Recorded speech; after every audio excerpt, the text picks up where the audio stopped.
tugas kami, beri keberanian bagi kami. Taruhlah roh yang rela melayani dan menyenangkan hati Tuhan, itu yang kuingini.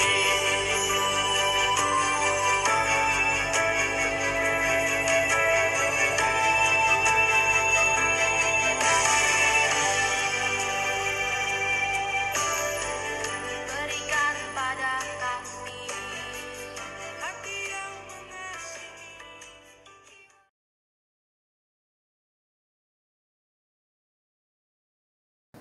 Shalom jemaat muda, pernahkah kamu berpikir, apa ya bakatku? Atau apa minat yang aku punya? Atau apa panggilan Tuhan dalam hidupku? Untuk menjawab pertanyaan tersebut, Youth Ministry GKI Gading Serpong akan mengadakan Shape, serangkaian kelas untuk menggali minat, bakat, dan panggilan hidup dalam memasuki dunia kuliah. Dalam kegiatan ini akan ada tes minat bakat dan konsultasi bersama psikolog, penggalian tujuan hidup berdasarkan nilai-nilai Kristiani, dan juga diskusi dengan para mentor untuk menentukan universitas dan jurusan kuliah. Pendaftaran hanya dibuka sampai tanggal 30 September. Keterangan lebih lanjut bisa dicek di poster di sana. Tuhan memberkati.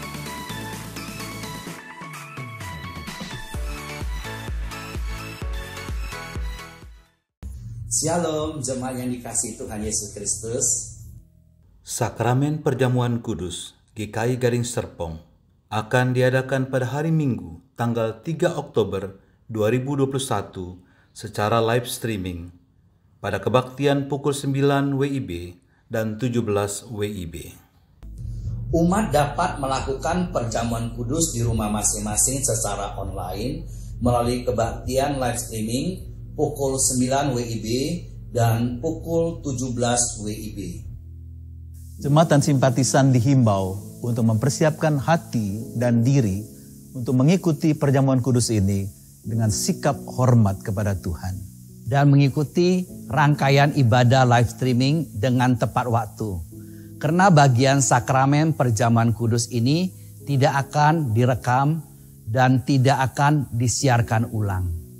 Perjamuan kudus ini terbuka bagi seluruh anggota jemaat dan simpatisan yang telah mengaku percaya atau sidi dan tidak dalam penggembalaan khusus.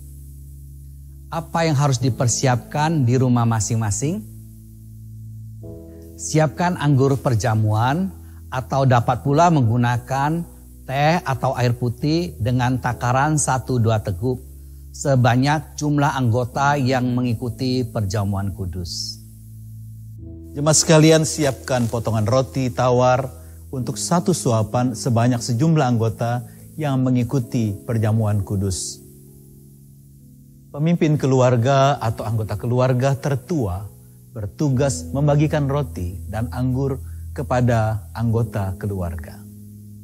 Jika kondisi orang tertua tidak memungkinkan dikarenakan sakit atau alasan kesehatan, maka dapat ditentukan yang tertua di antara anak-anak untuk membagikan roti dan anggur perjamuan kudus.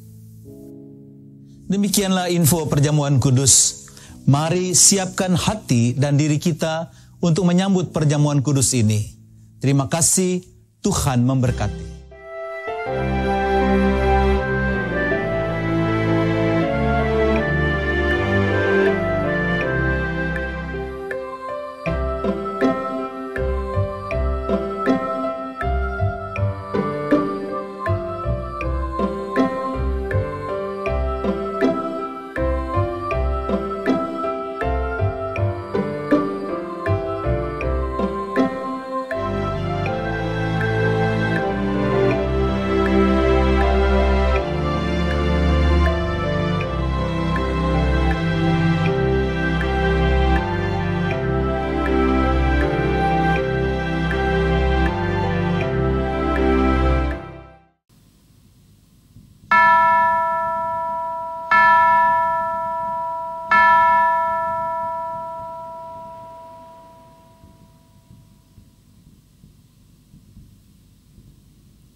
Pujilah Tuhan, hai jiwaku, dengan segenap hati. Marilah kita masuk ke hadirat-Nya dengan penuh rasa syukur. Memuliakan Tuhan dengan segenap hati. Besarlah Tuhan dan sangat terpuji, dan kebesaran-Nya tidak terduga. Aku hendak mengagungkan nama-Nya dengan segenap hatiku. Marilah memuji dan menyembah, memuliakan nama-Nya. Haleluya.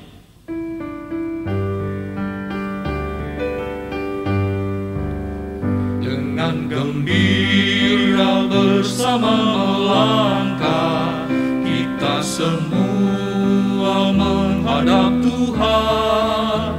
Bertepuk tangan nyanyi sukaria, sebab besar kasih setia-Nya. Angkatlah hati jiwa, mohon rahmat berlimpah,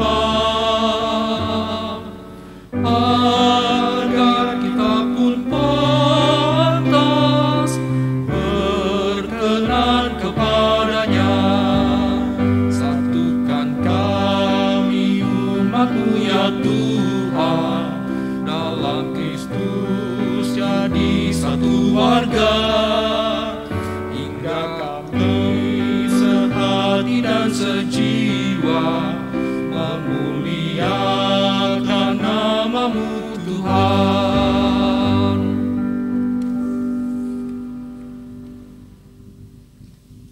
Pertolongan kita adalah dalam nama Tuhan yang menjadikan langit dan bumi, yang tetap setia untuk selama-lamanya, dan yang tidak meninggalkan perbuatan tangan-Nya.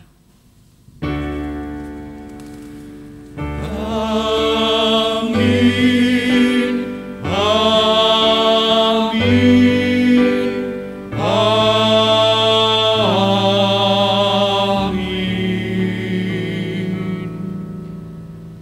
Kasih karunia dan damai sejahtera dari Allah Bapa kita dan dari Tuhan Yesus Kristus menyertai saudara sekalian.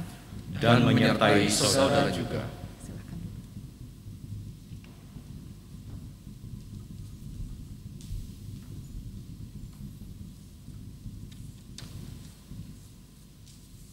Tuhan mengasihi kita dengan memimpin dan memelihara kehidupan kita. Melalui doa, Tuhan membuka hadirat-Nya untuk kita datang, bertemu dan mengungkapkan segala hal yang menjadi pergumulan kita. Melalui doa, Tuhan membangun relasi dengan kita, orang-orang yang Dia kasihi. Namun, apakah kita sungguh benar-benar berelasi dengan Tuhan? Atau doa kita hanyalah sebatas formalitas yang tidak berisi? Firman Tuhan mengingatkan kita, tetapi jika engkau berdoa, masuklah ke dalam kamarmu, tutuplah pintu, dan berdoalah kepada Bapamu yang ada di tempat tersembunyi. Maka Bapamu yang melihat yang tersembunyi akan membalasnya kepadamu.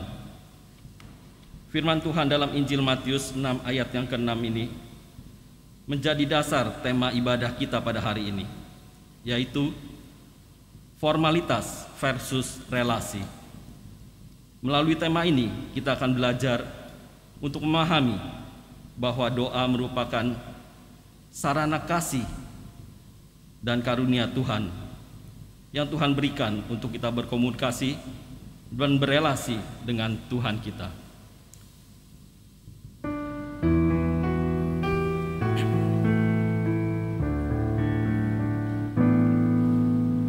Bisikanlah terus doamu di pagi dan petang, di malam pun jangan ragu, hatimu kan tenang.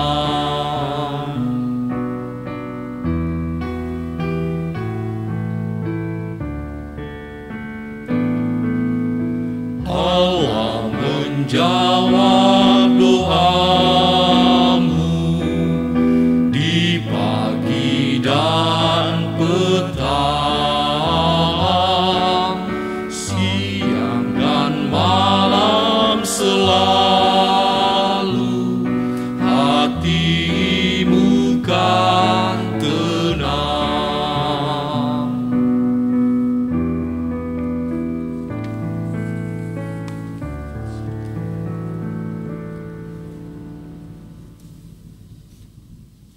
Jemaat yang dikasihi dan mengasihi Tuhan, berbahagialah kita anak-anak yang diberkati oleh Tuhan, dengan kesempatan untuk datang kepadanya di setiap waktu. Melalui doa, Tuhan membukakan pintu untuk berkomunikasi dengan kita. Melalui doa, Tuhan menyediakan bagi kita jawaban atas setiap pergumulan kita. Namun seringkali kita menjalani hidup dan doa sebatas formalitas saja, tidak sepenuh hati menghadap kepadanya. Marilah kita mengaku di hadapan Tuhan atas semua dosa dan kesalahan kita. Marilah kita memohon anugerah Tuhan dan mohon pengampunan Tuhan dengan berdoa secara pribadi.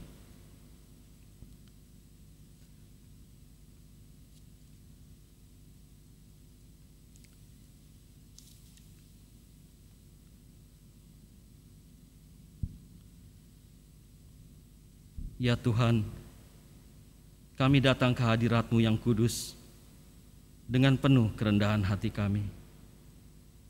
Kami memohon pengampunan atas hati kami yang jauh, meskipun Engkau mendekatkan diri kepada kami.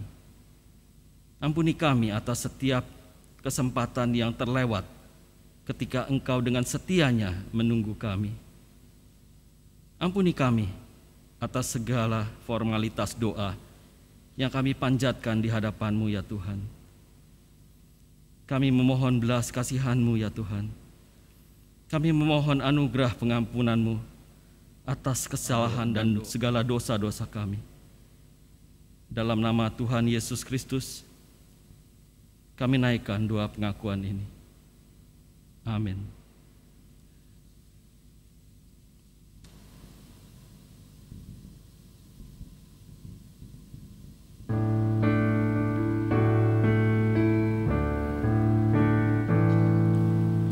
Tuhan sambut jiwaku bila ku berdoa.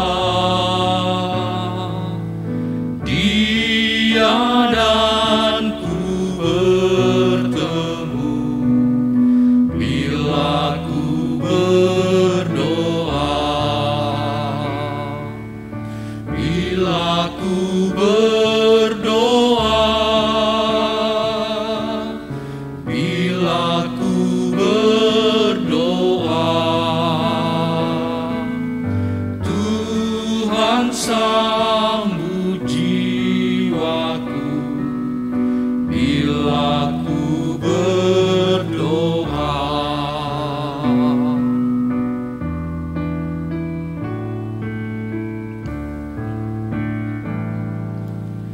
Yesus tahu dan mengerti bila ku berdoa. Pengampunan diberi bila ku berdoa.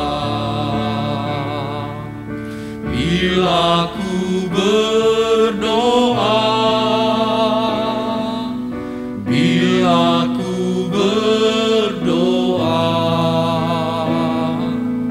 Tuhan sambut jiwaku bila ku berdoa.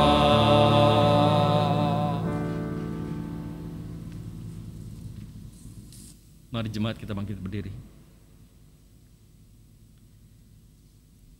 Bagi setiap orang yang percaya dan berketetapan hati untuk mencari Tuhan, terimalah berita anugerah yang dinyatakan dalam kitab Yeremia, pasal 29 ayat yang ke-12 sampai yang ke-14a, yang demikian bunyinya. Dan apabila kamu berseru dan datang untuk berdoa kepadaku, maka aku akan mendengarkan kamu. Apabila kamu mencari aku, kamu akan menemukan aku. Apabila kamu menanyakan aku dengan segenap hati, aku akan memberi kamu menemukan aku. Demikianlah firman Tuhan. Demikianlah berita anugerah dari Tuhan. kepada Allah.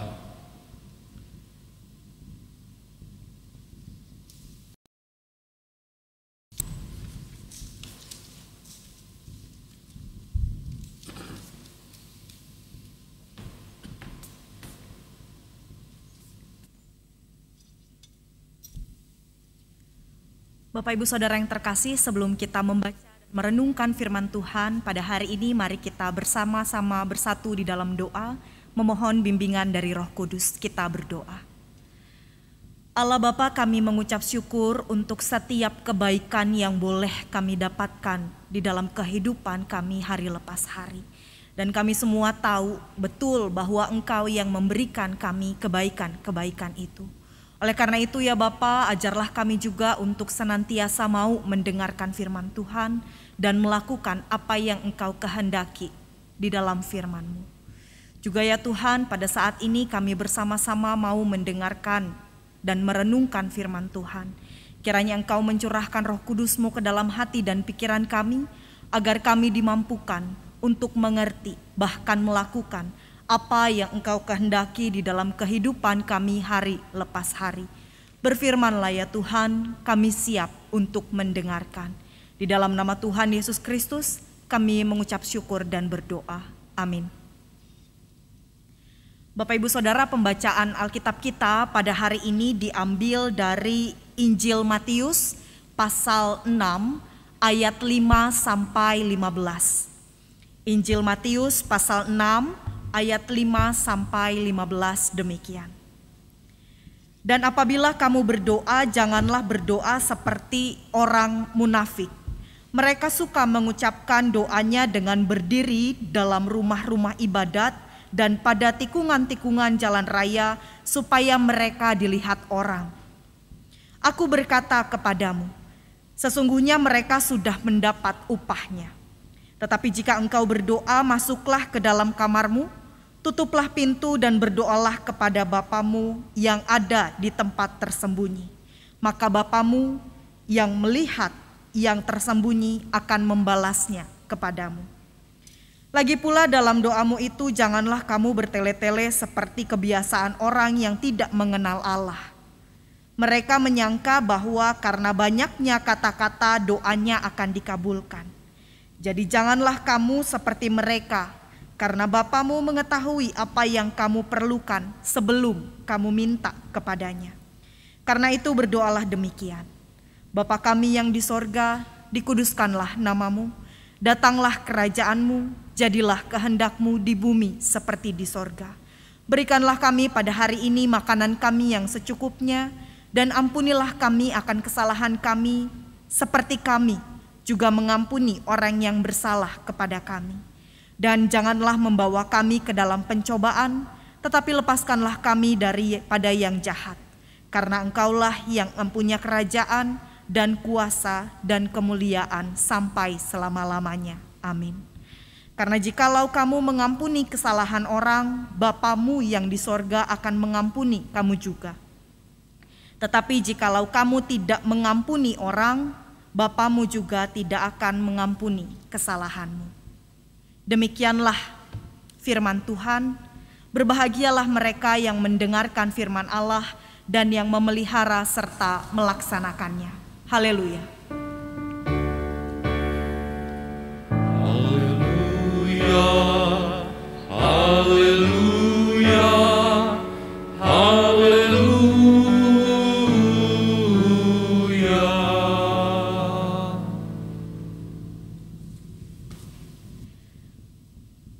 Bapak Ibu Saudara, di dalam kehidupan beriman kita tahu betul bahwa doa merupakan aspek yang terpenting dan sangat penting. Mungkin ketika kita merasa bersyukur atas apa yang Tuhan berikan di dalam kehidupan kita, kita berdoa. Mungkin ketika kita punya impian, rencana, harapan ke depan, kita pun berdoa kepada Tuhan. Atau mungkin ketika beban hidup terasa berat, pergumulan datang silih berganti, kita pun kemudian berdoa kepada Tuhan. Doa sudah menjadi bagian integral di dalam kehidupan kita. Bahkan seorang tokoh reformasi gereja, Martin Luther, pernah mengatakan bahwa doa adalah nafas hidup orang percaya. Doa adalah nafas hidup orang beriman. Manusia kalau tidak bernafas pasti mati, begitu ya. Begitu pula dengan iman kita. Kalau iman kita tidak dibarengi dengan doa, maka perlahan-lahan iman kita akan layu, kering, dan kemudian mati. Doa juga merupakan anugerah terbesar dari Allah yang Allah berikan kepada kita. Kenapa? Karena doa membuat relasi kita dengan Allah semakin dekat. Doa merupakan komunikasi kita dengan Allah. Dan kita bisa menjalin relasi yang intim dengan Allah karena doa yang kita panjatkan kepada Allah. Tetapi sayangnya disadari atau tidak, Bapak Ibu Saudara, ada orang-orang yang menganggap bahwa doa adalah sebuah bentuk kebiasaan orang Kristen. Ya, namanya orang Kristen pasti berdoa, begitu ya. Jadi doa hanya sebuah formalitas. Yang penting sudah berdoa supaya afdol lah hari ini dijalani dengan doa. Misal doa pagi ketika bangun tidur, pikiran kita sudah penuh karena kita terlambat berangkat, begitu ya. Kemudian kita langsung mandi, kita langsung berangkat ke tempat kerja. Kita baru ingat belum berdoa ketika kita di kendaraan. Lalu di kendaraan kita berdoa di dalam hati, Tuhan terima kasih untuk hari ini, amin. Rasanya sudah cukup, begitu ya, berdoa seperti itu. Berdoa sudah. Tapi hanya formalitas. Atau ketika kita sedang berada di sebuah jamuan makan, kita makan bersama-sama dengan orang lain. Lalu ada salah satu teman kita, rekan kita yang ditunjuk untuk berdoa. Ketika ia berdoa, perut kita sudah lapar, doanya panjang, makanannya wanginya sedap sekali. Mungkin pikiran kita bukan lagi kepada doa, tetapi pikiran kita, aduh kapan sih ini selesainya? Aduh, nanti makanannya keburu dingin dan lain sebagainya. Mata kita tertutup, tangan kita terlipat. Kita seolah-olah berdoa, tetapi pikiran kita melayang kemana-mana. Berdoa betul, tetapi itu hanya formalitas, Bapak Ibu Saudara. Kita sudah bisa bilang bahwa kita berdoa, tetapi doa yang kita ucapkan dan pikirkan bukan betul-betul berasal dari hati kita. Karena memang sudah jadi kebiasaan, karena memang ada yang kurang kalau kita tidak berdoa. Sehingga kita berdoa hanya sebagai bentuk formalitas karena kita adalah orang beriman. Padahal doa sekali lagi merupakan sarana komunikasi kita dengan Allah. Supaya Allah bisa menyatakan kehendaknya di dalam kehidupan kita, memberikan kita berkat-berkatnya di dalam kehidupan kita. Lalu bagaimana doa yang benar menurut Yesus? Mari kita perhatikan bacaan kita pada hari ini. Hal yang pertama yang perlu kita perhatikan adalah motivasi kita di dalam berdoa. Mari kita lihat hati kita. Kemana hati kita tertuju ketika kita berdoa? Di ayat 5 Yesus memperlihatkan bagaimana contoh doa yang tidak tepat yang ia ambil dari kebiasaan-kebiasaan orang Yahudi ketika mereka berdoa. Orang-orang Yahudi memiliki budaya. Mereka mengajarkan, mereka menekankan doa rutin setiap hari, begitu ya, pada jam-jam yang sama. Mereka biasanya berdoa 3 kali sehari. Dan selalu juga pada jam yang sama seperti yang dilakukan oleh Daniel dan Paulus di dalam bagian Alkitab yang lain. Jam-jam doa ini harus mereka patuhi, harus mereka penuhi. Pokoknya kalau sudah jam berdoa, maka dimanapun dan sedang apapun aktivitas mereka, mereka harus berhenti dan kemudian mereka berdoa. Tidak bisa dipungkiri setiap orang punya aktivitas yang berbeda-beda. Dan pasti tidak sama, begitu ya. Mungkin ada dari mereka yang bekerja di luar rumah, di pasar berdagang atau sedang membeli sesuatu, sedang di jalan. Ada mungkin mereka yang sedang dalam perjalanan dari satu kota ke kota yang lain, sehingga tidak memungkinkan kalau mereka beribadah atau berdoa di sebuah tempat. Mereka harus berdoa di tempat itu, di jalan tersebut. Ketaatan mereka terhadap Allah dan keinginan mereka untuk berdoa dimanapun tempatnya itu bukan sebuah masalah. Malahan sangat baik dan patut kita acungi jempol. Kita juga patut untuk turut begitu ya, melakukan hal yang sama dengan mereka.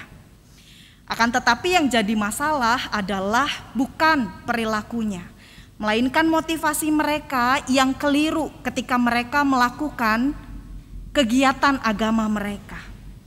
Yesus mengatakan sekali lagi di ayat 5, mereka melakukan kegiatan agama itu supaya mereka dilihat orang. Jadi sebagian dari mereka dengan sengaja pada jam-jam tertentu mendekati jam doa tertentu, mereka pergi ke keramaian. Kemudian mereka berdoa dan mereka mengucapkan kata-kata doa itu dengan penuh kesombongan. Supaya banyak orang yang lihat bahwa oh ternyata orang ini adalah orang yang saleh. Orang ini patut dipuji karena mereka menjalankan kegiatan agamanya. Kita lihat kelihatannya ya sudah berdoa, tetapi kenyataannya mereka berdoa karena mereka ingin dipuji. Kelihatannya ketika mereka melakukan hal seperti itu, mereka sangat mengasihi Allah, tetapi pada kenyataannya motivasi mereka adalah mereka mengasihi diri sendiri. Tampaknya ketika mereka melakukan itu, mereka memuliakan nama Allah melalui apa yang mereka lakukan. Tetapi pada kenyataannya mereka memuliakan diri mereka sendiri. Dan Yesus mengatakan bahwa orang-orang yang berlaku seperti ini adalah orang-orang yang munafik. Kalau mereka cari pujian dari orang lain, maka kata Yesus, mereka sudah mendapat upahnya. Mereka sudah mendapatkan apa yang mereka harapkan, yaitu pujian dari orang lain. Cukup sampai di situ, upahnya adalah pujian dari orang lain. Sedangkan kalau kita perhatikan di ayat 6, Yesus memperlihatkan bagaimana doa yang berkenan di hadapan Allah. Yaitu, kata Yesus, jika engkau berdoa, masuklah ke dalam kamarmu dan berdoalah kepada Bapamu yang ada di tempat tersembunyi.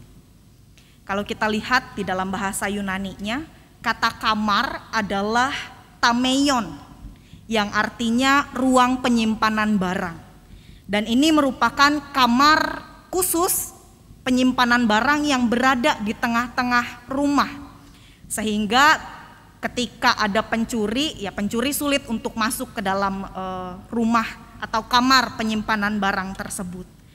Tempat ini juga biasanya dilengkapi oleh pintu tambahan sehingga lebih safety begitu ya untuk orang yang punya barang-barang tersebut. Nah, Yesus tidak meminta kita pada saat ini membuat kamar secara khusus supaya kita bisa berdoa sesuai dengan apa yang Ia kehendaki. Tetapi yang Yesus maksudkan di sini adalah supaya kita betul-betul punya motivasi yang tertuju kepada Allah. Kita berdoa dengan sepenuh hati untuk mencari apa yang Allah kehendaki di dalam kehidupan kita. Kita berdoa kepada Allah agar Allah betul-betul memberikan berkat-berkat yang tepat di dalam kehidupan kita. Karena di ayat 6 Yesus Kristus juga mengatakan, maka Bapamu yang melihat yang tersembunyi akan membalasnya kepadamu. Karena Allah pun melihat hal-hal yang tersembunyi yang tidak diketahui dan tidak perlu orang lain ketahui. Cukup Allah yang tahu apa yang menjadi kehendaknya di dalam kehidupan kita. Apa yang Allah inginkan untuk kita lakukan di dalam kehidupan kita. Berkat apa yang Allah mau curahkan ke dalam kehidupan kita. Apa yang kita betul-betul butuhkan di dalam kehidupan kita. Selain motivasi, hal yang kedua adalah Yesus menekankan tentang cara berdoa. Kita lihat di ayat 7 sampai ayat 13. Ayat 7, Yesus menekankan ketika kita berdoa maka jangan bertele-tele. Bertele-tele dalam bahasa Yunani-nya adalah batalogeo, yang artinya meaningless repetition atau pengulangan tanpa arti. Orang-orang yang berdoa dengan bertele-tele beranggapan bahwa semakin banyak kata-kata yang mereka keluarkan dari mulut mereka, maka akan semakin manjur doanya. Maka Tuhan akan segera menjawab doanya. Sehingga di dalam doa-doa mereka kata-katanya diulang-ulang. Padahal kata-kata tersebut tidak memiliki arti. Ada juga kata-kata yang di dalam doanya dirangkai seindah mungkin, padahal maknanya kosong. Isinya hanya pemberitahuan kepada Allah. Saya tidak melakukan ini, saya tidak sama dengan mereka, apa yang saya mau, apa yang saya inginkan. Jadi doa yang diucapkan hanya sebatas di bibir saja, tidak dari hati. Bapak Ibu Saudara, saya mau mengingatkan kita sekali lagi bahwa Allah mengerti apa yang menjadi kebutuhan kita. Bahkan sebelum kita menyampaikannya kepada Allah. Sehingga doa kita manjur atau tidak, dikabulkan atau tidak, itu semua atas kehendak Allah. Itu semua atas kebaikan Allah yang terjadi di dalam diri kita. Yang paling penting di antara semuanya itu bukan banyaknya kata-kata, tetapi bagaimana relasi kita yang intim dengan Allah bisa terjalin. Oleh karena itu ada beberapa hal yang mesti kita perhatikan di dalam doa kita. Yang pertama adalah di ayat 9b Yesus mengajarkan sebutan kita kepada Allah, yaitu Bapa kami yang di surga. Yesus mengajarkan bahwa relasi kita dengan Allah itu adalah relasi yang betul-betul dekat, seperti orang tua kepada anaknya. Maka Allah kenal betul setiap kita. Ia tahu apa yang kita lakukan. Ia tahu setiap kebutuhan kita. Dan Ia sebagai orang tua pasti akan memberikan yang terbaik untuk kita. Maka hal yang kedua di ayat 9c sampai 10 ketika kita berdoa, kita mengutamakan apa yang menjadi kehendak Allah, bukan mengutamakan apa yang menjadi kehendak diri sendiri. Doa akan membuat kita mengerti apa yang Allah kehendaki di dalam kehidupan kita terlebih dahulu. Dan hal yang ketiga, kalau kita perhatikan di ayat 11 sampai 13, ketika kita berdoa, maka kita betul-betul menyandarkan kehidupan kita kepada Allah. Doa bukan berarti kita bisa mendikte Allah, tetapi doa merupakan sebuah ekspresi bahwa kita ini adalah manusia yang tidak berdaya, manusia yang tidak bisa melakukan apa-apa. Dan kita betul-betul menyandarkan kehidupan kita kepada Allah dan betul-betul taat akan apa yang Allah perintahkan untuk kita lakukan di dalam kehidupan kita. Setelah motivasi, lalu Yesus Kristus menekankan tentang cara berdoa.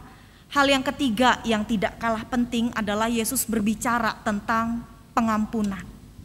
Kalau kita perhatikan ayat 14 sampai 15, Yesus berkata, "Karena jikalau kamu mengampuni kesalahan orang, Bapamu yang di sorga akan mengampuni kamu juga. Tetapi jikalau kamu tidak mengampuni orang, Bapamu juga tidak akan mengampuni kesalahanmu." Apa artinya? Yesus sedang mengingatkan kepada kita bahwa ada keterkaitan antara pengampunan kita dengan sesama kita dan pengampunan Allah. Ada hubungan sebab akibat di dalamnya antara kesediaan kita untuk mengampuni sesama kita dan kesediaan Allah untuk mengampuni. Jika kita tidak mau mengampuni, maka kita dengan sengaja menutup pintu pengampunan Allah di dalam diri kita. Bapak Ibu Saudara, pengampunan adalah sebuah wujud nyata keterhubungan kita dengan Allah, relasi kita dengan Allah. Karena Allah adalah kasih, maka siapapun yang memiliki Allah akan memiliki kasih.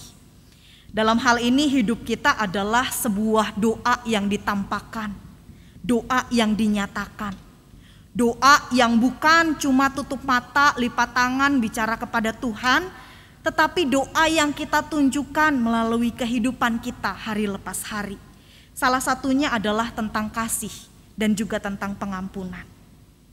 Maka ketika kita berdoa, jangan hanya minta mukjizat dari Tuhan. Tetapi kata salah satu tokoh Kristen, Ibu Teresa, ia mengatakan, jadilah mukjizat, bukan cuma minta mukjizat.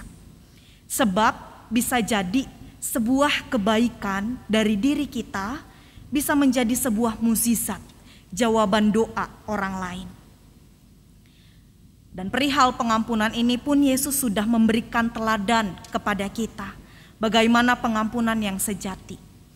Ia ketika berada dalam keadaan yang serba tidak enak, ketika harus mengalami penderitaan, mengalami kesepian, mengalami kesakitan, Kristus bukannya memaki, mengutuk manusia.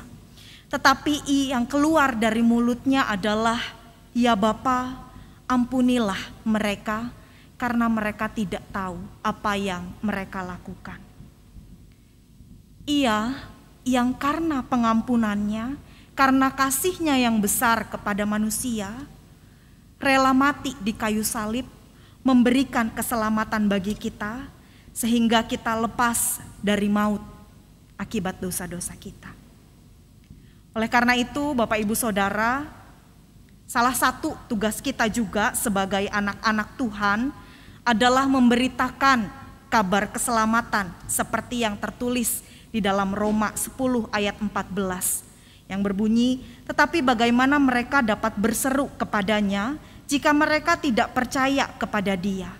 Bagaimana mereka dapat percaya kepada Dia jika mereka tidak mendengar tentang Dia?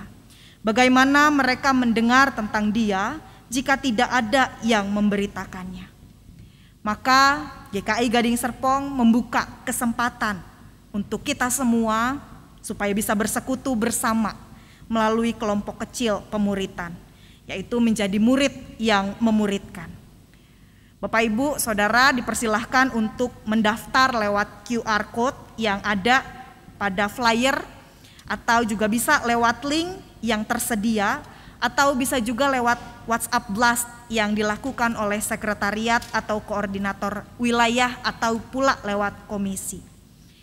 Silahkan mendaftar Bapak Ibu, jangan hanya jadi penonton saja begitu ya, tetapi jadi pelaku firman Tuhan dan jadi orang yang menjadi perpanjangan tangan Tuhan untuk menebarkan Injil keselamatan.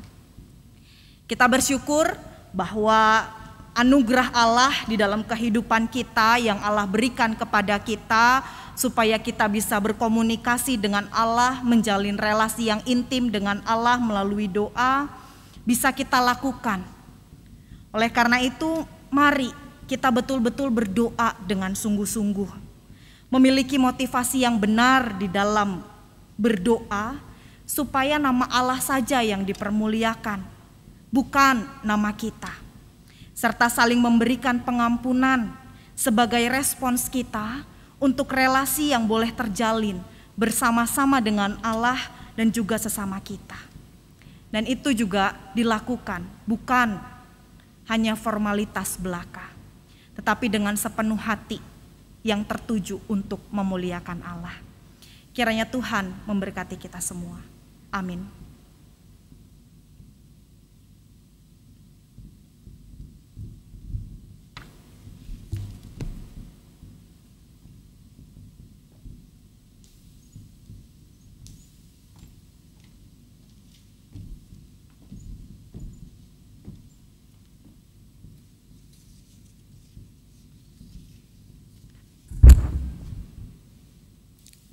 Mari kita bangkit berdiri bersama dengan umat Tuhan dari segala abad dan tempat, mengakui iman percaya kita seturut dengan pengakuan iman rasuli yang demikian bunyinya.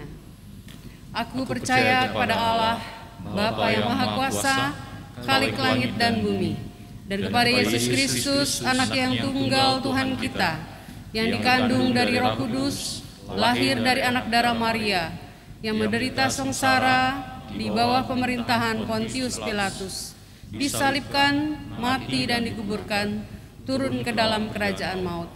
Pada hari yang ketiga, bangkit pula dari antara orang mati, naik ke surga, duduk di sebelah kanan Allah, Bapa yang Maha Kuasa.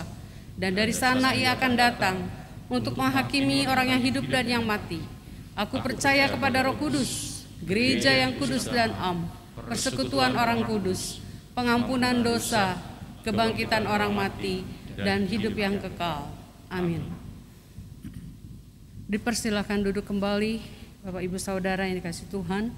Mari kita bersama-sama mempersiapkan diri kita, memeriksa diri kita untuk menyambut perjamuan kudus. Pada hari Minggu, tanggal 3 Oktober 2021, kita akan merayakan perjamuan kudus. Untuk menyambut dan ikut serta dalam kesempatan itu, marilah kita mempersiapkan diri kita. Yang pertama, pada perjamuan malam terakhir, Kristus menghendaki kita merayakan perjamuan kudus untuk mengenangnya.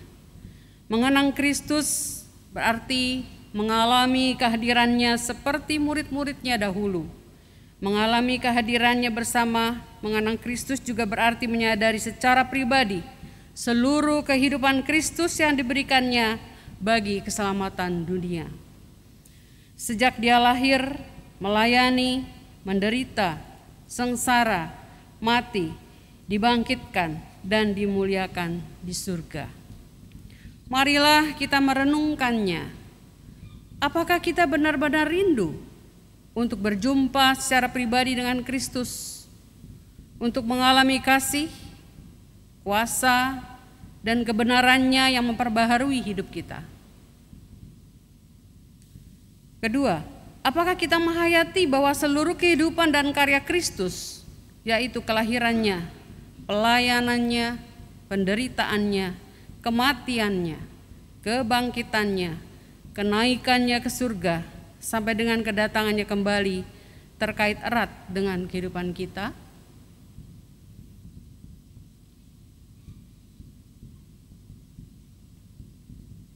Pada perjamuan malam terakhir ketika Kristus memecahkan roti dan mengangkat cawan, dia membagikan tubuh dan darahnya sendiri kepada murid-muridnya.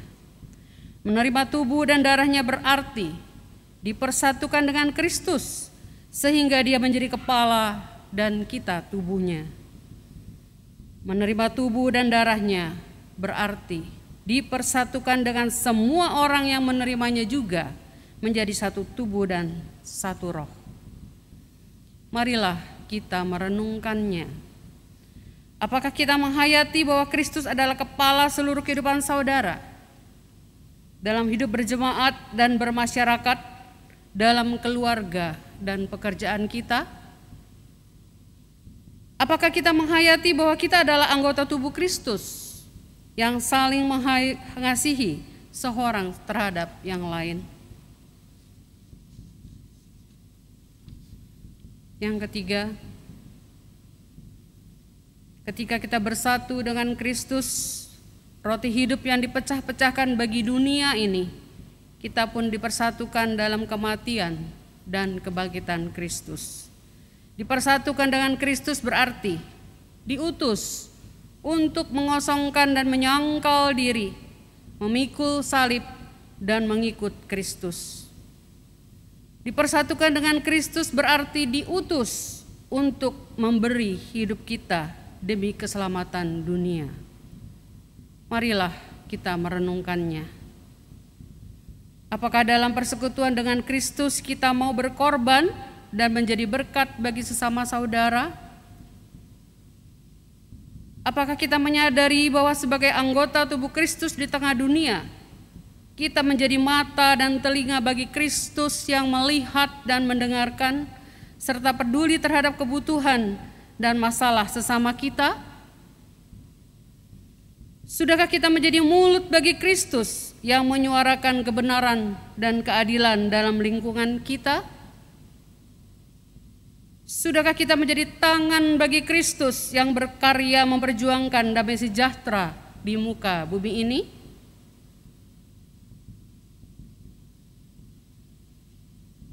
Kiranya Roh Kudus menolong kita semua dalam mempersiapkan diri merayakan perjamuan kudus pada tanggal 3 Oktober 2021 mendatang.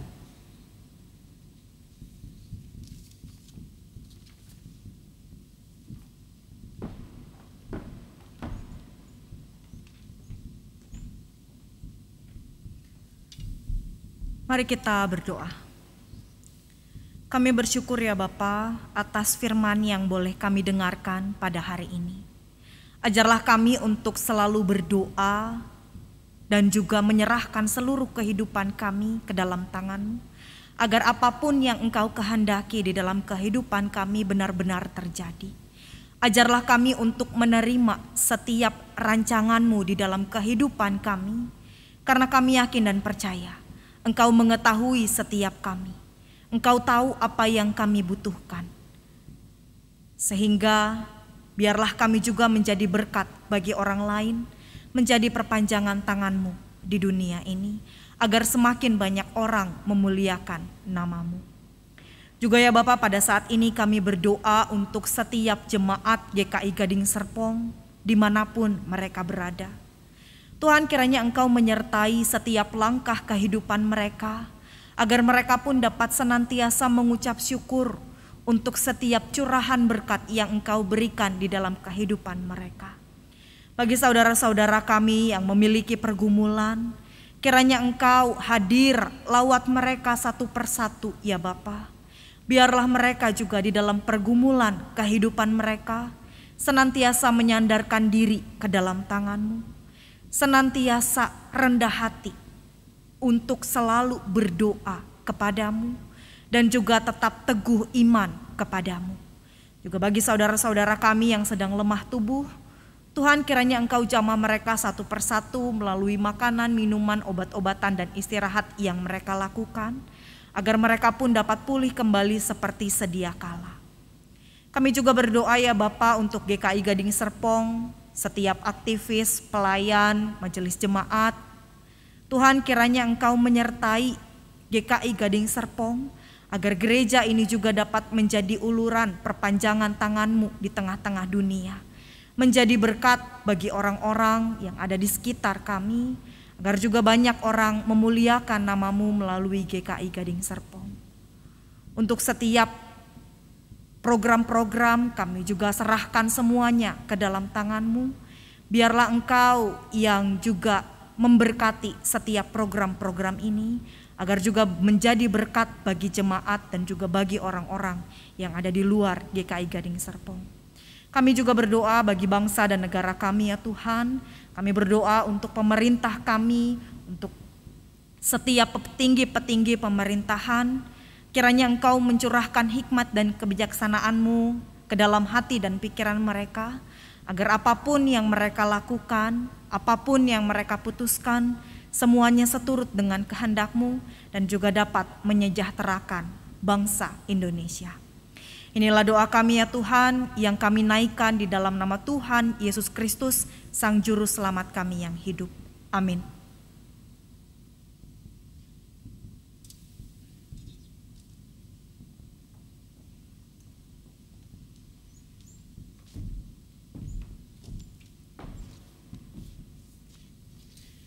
Bapak Ibu Saudara yang dikasihi Tuhan, marilah kita nyatakan rasa syukur kita atas segala kasih dan anugerah-Nya dengan memberikan persembahan, dengan mengingat firman Tuhan dalam surat Rasul Paulus kepada jemaat di Efesus, yaitu Efesus 5 ayat yang ke-20. Ucaplah syukur senantiasa atas segala sesuatu dalam nama Tuhan kita Yesus Kristus kepada Allah dan Bapa kita.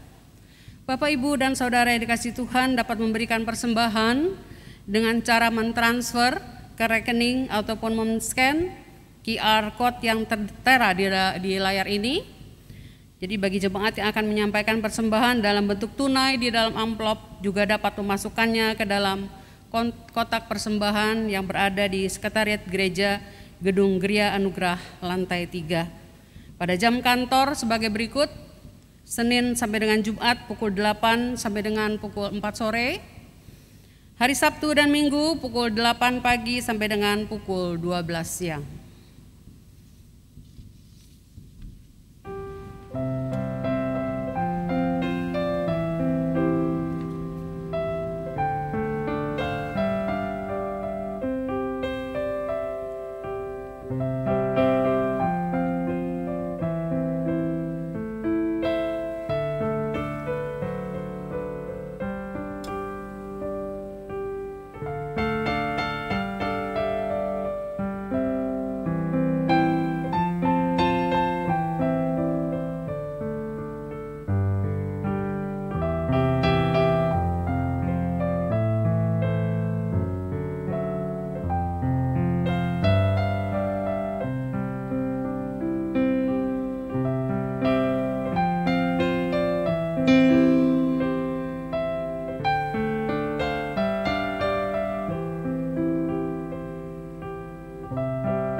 Berdiri, kita akan berdoa bersama.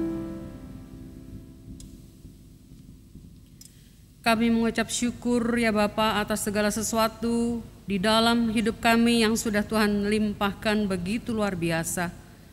Kami mengucap syukur untuk kehidupan yang Tuhan beri sampai dengan hari ini.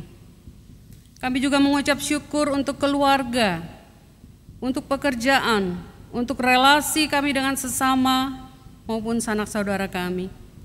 Kami juga mengucap syukur untuk pekerjaan dan pelayanan di dalam hidup kami ya Tuhan. Terima kasih Bapa, khususnya pada kesempatan saat ini Tuhan telah memberikan kami berkat yang begitu luar biasa dan kami boleh mempersembahkan dengan sepenuh hati untuk persembahan ini ya Tuhan. Yang juga berasal daripada Engkau ya Bapa. Biarlah Tuhan boleh memberkati, menguduskan persembahan ini agar dapat menjadi dupa yang harum bagi kemuliaan nama Tuhan. Dan Tuhan memberkati setiap tangan-tangan yang telah memberikannya Bapa. Terima kasih Tuhan, terimalah ungkapan rasa syukur kami yang kami naikkan hanya di dalam satu nama Tuhan kami Yesus Kristus, Juru Selamat kami yang hidup. Amin. Berbahagialah kita yang memiliki anugerah, kesempatan setiap waktu untuk datang menghadap Bapa kita melalui relasi doa-doa yang hidup serta bermakna. Marilah kita memiliki kehidupan relasi doa kita dengan Bapa Surgawi secara benar. Mari kita sebarkan indahnya hidup berelasi dengan Bapa kita yang senantiasa memelihara kita dengan mewartakan kabar baik tentang kasih Kristus dan sukacita hidup di dalam Dia.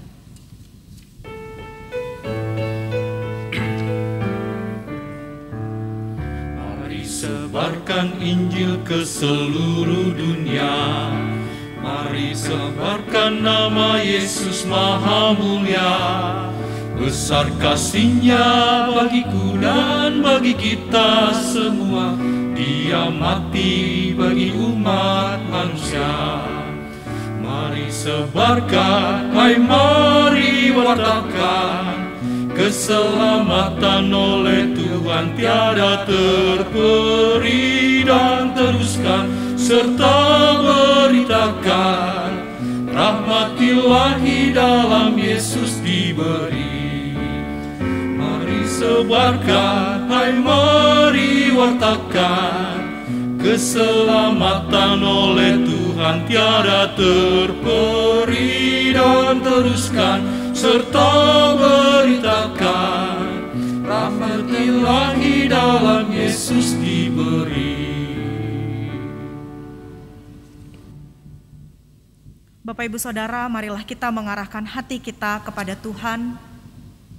Kami mengarahkan hati kami kepada Tuhan. Jadilah saksi Kristus. Syukur kepada Allah. Terpujilah Tuhan. Kini dan selamanya. Mari kita menerima berkat dari Tuhan. Tuhan memberkati kita dan melindungi kita. Tuhan menyinari kita dengan wajah-Nya dan memberi kita kasih karunia. Tuhan menghadapkan wajah-Nya kepada kita dan memberi kita damai sejahtera.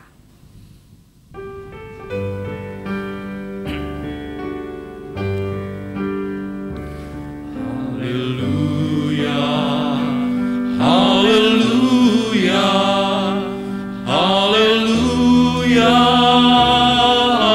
amin. Di setiap kata dan karyaku, haleluya, amin. Haleluya, haleluya, haleluya, amin.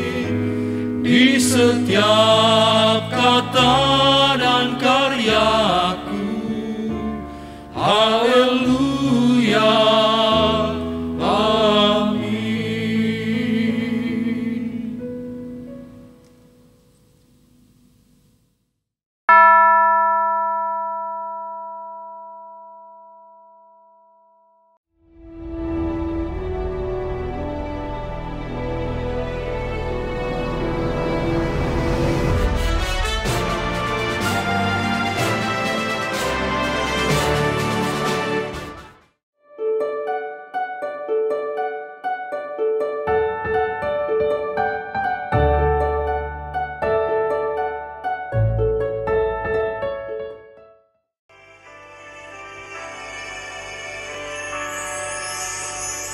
Berikan pada kami hati yang mengasihi, jiwa-jiwa yang mau mengenal kasih Bapa. Mereka yang dalam gelap, mereka yang tersesat, hati kami iba seperti hatimu, Yesus.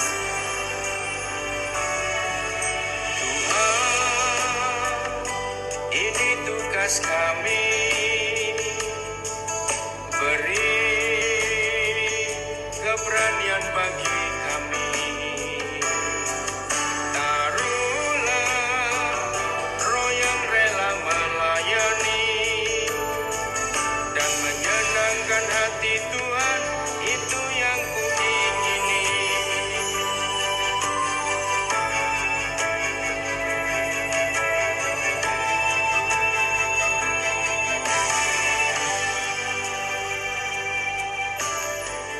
Berikan pada kami hati yang mengasihi.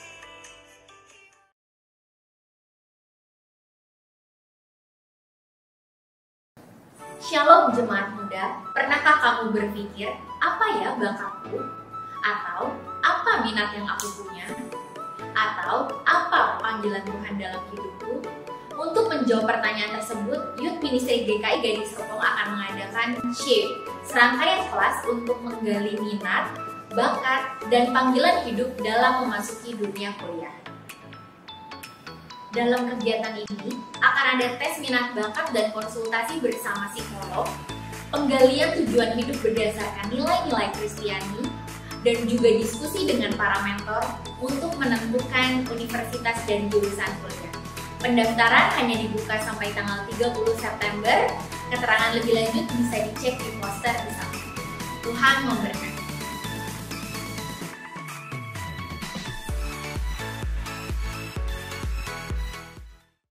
Shalom jemaat yang dikasihi Tuhan Yesus Kristus. Sakramen Perjamuan Kudus GKI Gading Serpong akan diadakan pada hari Minggu tanggal 3 Oktober 2021 secara live streaming pada kebaktian pukul 9 WIB dan 17 WIB. Umat dapat melakukan perjamuan kudus di rumah masing-masing secara online melalui kebaktian live streaming pukul 9 WIB dan pukul 17 WIB. Jemaat dan simpatisan dihimbau untuk mempersiapkan hati dan diri untuk mengikuti perjamuan kudus ini dengan sikap hormat kepada Tuhan. Dan mengikuti rangkaian ibadah live streaming dengan tepat waktu. Karena bagian sakramen perjamuan kudus ini tidak akan direkam dan tidak akan disiarkan ulang. Perjamuan kudus ini terbuka bagi seluruh anggota jemaat dan simpatisan yang telah mengaku percaya atau sidi dan tidak dalam penggembalaan khusus. Apa yang harus dipersiapkan di rumah masing-masing? Siapkan anggur perjamuan atau dapat pula menggunakan teh atau air putih dengan takaran 1-2 teguk sebanyak jumlah anggota yang mengikuti perjamuan kudus. Jemaat sekalian, siapkan potongan roti tawar untuk 1 suapan sebanyak sejumlah anggota yang mengikuti perjamuan kudus. Pemimpin keluarga atau anggota keluarga tertua bertugas membagikan roti dan anggur kepada anggota keluarga. Jika kondisi orang tertua tidak memungkinkan dikarenakan sakit atau alasan kesehatan, maka dapat ditentukan yang tertua di antara anak-anak untuk membagikan roti dan anggur perjamuan kudus. Demikianlah info perjamuan kudus. Mari siapkan hati dan diri kita untuk menyambut perjamuan kudus ini. Terima kasih, Tuhan memberkati.